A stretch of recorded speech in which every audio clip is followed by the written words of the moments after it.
This year marks my 65th birthday, and I go by the name Aurora Morgan. Currently, I reside with my retired husband, a kind and caring man with whom I've shared a long and supportive companionship. Together, we are blessed with two children, Henry and Caleb, both happily married. However, our home has begun showing signs of age, prompting us to contemplate renovation. We decided that if we were to embark on this refurbishment journey, it would be practical to live temporarily with our eldest son, Henry, and his wife. Upon contacting Henry and proposing the idea, he expressed hesitancy over the phone. Apparently, the thought of us cohabiting didn't sit well with him or his wife, Hannah. Despite the reservations, we insisted on including a room for us in the renovation plans. Upon sharing this with Henry over the phone, he was audibly hesitant, expressing concern about the challenges of living together. Hannah, his wife, vehemently opposed the idea. Eventually, we decided to drop the suggestion, acknowledging that it might not be the best arrangement. Following this conversation, I shared the details with my husband, who remained optimistic. Despite our eldest son's reservations, he suggested renovating our home to make it more suitable for our elderly years, creating a barrier-free environment where we could live comfortably, just the two of us. Several months later, our home was transformed according to our specifications. It became a barrier-free residence, ensuring our comfort and convenience in our later years. Eventually, we invited both our sons and their wives for a gathering. Skylar, our younger son's considerate wife, arrived first, expressing her appreciation for our cooking and offering her assistance in the kitchen. However, when Henry and Hannah arrived, their attitudes were less than pleasant. They made themselves at home on the sofa, demanding tea as if they were the hosts. Despite their disrespectful behavior, we tried to maintain a peaceful atmosphere. During the meal, Henry, appearing irritated, broached the subject we had gathered to discuss. As he spoke, he dropped a bombshell, a recent lung cancer diagnosis. While Caleb and Skylar were visibly shocked, Henry and Hannah's expressions remained unchanged. As the gravity of the situation sank in, Caleb inquired about the current status of the cancer diagnosis, his voice trembling with concern. The response was delivered calmly, leaving us all to contemplate the challenges that lay ahead in the coming weeks. I faced the harsh reality of being admitted to the hospital, knowing that cancer had already spread throughout my body. The doctors, with somber expressions, delivered the devastating news. I had only 6 months left to live. As Skylar tried to hold back tears, I bit my lower lip. Henry, seemingly detached, remarked about my aging, as if it were happening to someone else. Hannah nonchalantly responded, "Well, you can't beat age, can you? My uncle died suddenly from stomach cancer." Their callous statements infuriated me, and I couldn't help but raise my voice, urging them to stop. Skylar and Caleb attempted to calm the situation, assuring that they would take care of Mom in my absence. As the eldest son and his wife appeared preoccupied with their phones, seemingly indifferent to the gravity of the situation, my spouse, with a calm demeanor, requested our children to look after Aurora in the coming months. Caleb and Skylar reassured us, but the eldest son and his wife barely acknowledged the request. The meeting concluded after lunch, and I walked outside to bid farewell to Caleb and Skylar, as Henry and Hannah had hurriedly departed. Despite the difficult circumstances, Caleb encouraged me to keep going, assuring their continued support. However, there was an unspoken tension between us and the eldest son's family. The following week, I opted for palliative care over surgery and chemotherapy, leading to my admission to the hospice. Caleb and Skylar diligently accompanied me every day, providing transportation and nursing care. Unfortunately, the eldest son and his wife never visited, even as my health deteriorated over 5 months. Fearing for my life, I implored my eldest son and his wife to attend, but their dissatisfaction was apparent. During their brief visit, Henry showed no compassion, avoiding any interaction with me. In less than 10 minutes, they hastily left, citing work commitments. After they departed, I noticed Hannah had forgotten her jacket. As I tried to return it, I overheard their callous conversation in the corridor. Hannah questioned the fate of the inheritance, while Henry grinned at the prospect of financial gain from the house refurbishment. Their focus was on the potential windfall rather than the imminent loss. Unable to bear the heartlessness of their conversation, I returned to the patient room. 2 weeks later, my husband passed away suddenly, leaving behind a family marked by indifference and greed. I'm up beside my husband for an extended period, finding solace in Caleb and his wife, Skylar, who were there to console me. With their support, I managed to assume the role of the primary mourner and successfully led the funeral proceedings. After the funeral, when only close relatives remained, Henry couldn't contain himself any longer and spoke up about our father's inheritance. He seemed impatient, asking about his thoughts on the matter immediately.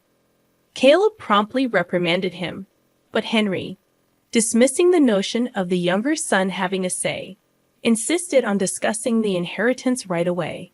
Exhausted, I exhaled a sigh and suggested we address the inheritance matter the following week. The eldest son and his wife sneered at the idea but quickly left for the day. The next week, both couples gathered at our house to discuss the inheritance. I made an announcement, stating that our father's inheritance amounted to $20,000. Henry seemed taken aback, and despite my calm explanation, he questioned the figure. I handed him a large envelope containing all the necessary documentation and asked him to review it. The expressions on Henry and Hannah's faces changed dramatically after scanning the documents. As they realized that the inheritance was indeed $20,000, Henry voiced his dissatisfaction, suggesting it was too little. Caleb interjected, proposing they should also obtain the house. I calmly explained that the lack of funds was likely due to the renovations our father diligently undertook to make the house suitable for our old age. I asserted my intention to keep the house and care for it as long as I lived, emphasizing that it was unjust for Henry to try to benefit on his own. Henry looked intense, as if ready to confront me, but Caleb intervened, holding him back. Caleb reminded Henry of our father's concern for me until the end. Despite my offer to divide the inheritance fairly, the eldest son and his wife persisted, suggesting that if they didn't want it, they should hand over their portion to them. Skylar and Caleb, however, expressed their intention to give up their inheritance, asking me to appreciate their contribution. The eldest son and his wife interrupted again, insisting that I should hand over their portion. I firmly rejected the idea, explaining that it was not going to happen. They showed no concern for my fixed income and difficulties, expressing their eagerness to accept the money. In response, Caleb reprimanded them, calling them scumbags and urging them to respect their elderly parents. Despite Caleb's admonitions, the eldest son and his wife remained unapologetic, implying that the elderly should keep to themselves and attend only weddings and funerals. It was a bitter moment, leaving a sour taste in the air. I lowered my head and clenched my fists, absorbing the hurtful remarks.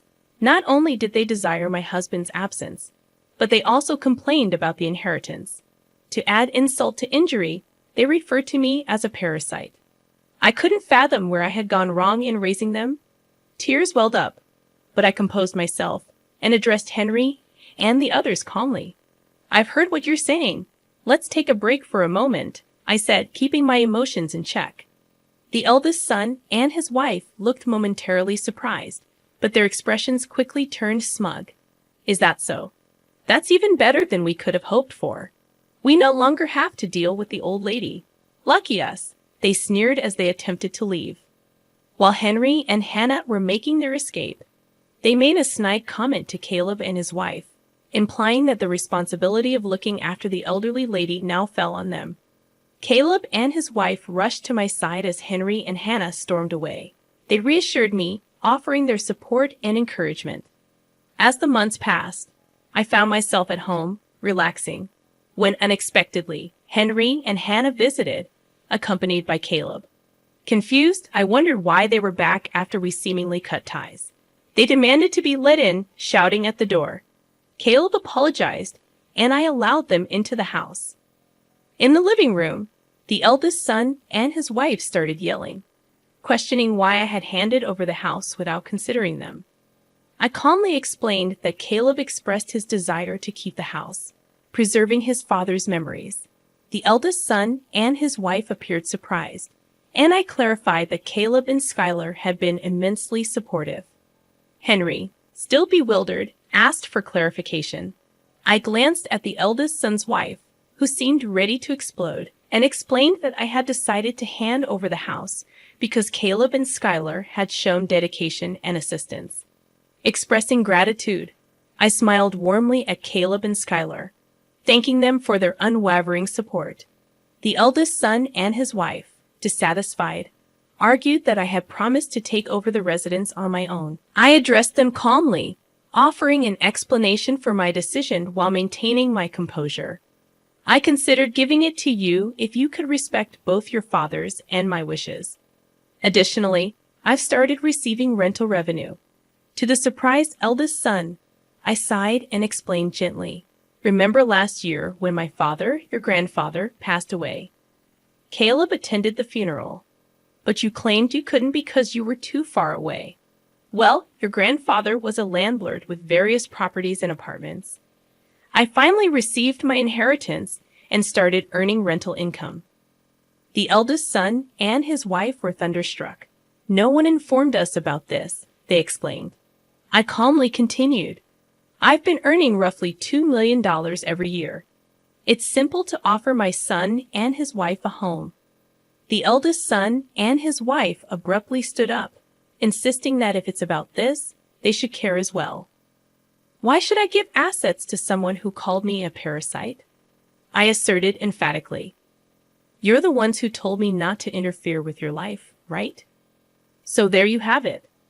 Please don't leech off of me if you're going to label me a parasite. The eldest son and his wife appeared at a loss for words as I pointed to the door. Isn't it true that our conversation is over? Please excuse yourself, I asserted. The eldest son pleaded, but I refused, urging them to leave. Please pay attention to what I'm saying, he implored, grabbing my arm. I stared at him coldly, denying any excuse for him to call me mom. Can you also offer us a house or money? We have a problem, begged the eldest son's wife loudly. I looked at them both and responded, Are you in trouble? What exactly do you mean? The eldest son spoke tentatively, admitting they spent recklessly, expecting their dad's fortune and accumulating debt. I yanked the eldest son's arm away and scolded him. Unbelievable. I never expected you to do something so dumb. You sow the seeds with your own deeds, so deal with the consequences. Mom, that is simply excessive. I addressed their frustrated faces and announced, I'll begin transferring assets to Caleb through lifelong contributions from now on. I'm not going to pay you a single cent because I've severed relations with you. Please do not bother me again. Caleb stood up, supporting his promise that they should leave. The eldest son and his wife left, seemingly deflated.